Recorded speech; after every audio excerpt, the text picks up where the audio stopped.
Onkel Schar sei Apothekerschränkel. Hans Glückstein. Neben'm alten Ofenbänkel steht beim Onkel Schar e Schränkel, gstoppte voll für Krankheitskuren, mit Arzneien und Mixturen, Pulver, Pille und Tablette, Fläschelchen mit Etikette, Schachtle, Gläser und Baguettchen mit de beste Heiltraktätchen. Fliegt mal eins e Leiter an, kommt's gerennt zum Onkel Schar und fidel in aller Frische, du der gleich Mittel mische, wie's kein Doktor fast versteht, dass des WW gleich vergeht. Doch im allerunterst Fächel steht im Schränkel Flasch an Fläschel, was da unne is im Dunkel, is die Apothek vom Onkel. Is geordnet, klar und fei und is lauter Pelzerwei.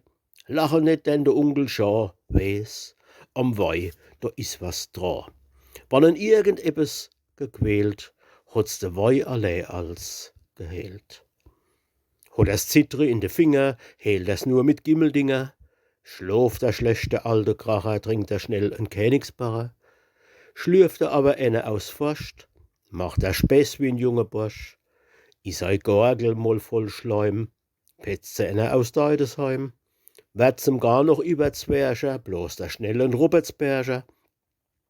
Kopfweh hat er noch nie gehabt, denn er trinkt nix, des bubabt. Sauerrampel, Rattegackel, lost er für die dumme Dackel. Gute tut er nun orgle, schlechter Jahrgang dient zum Gorgle.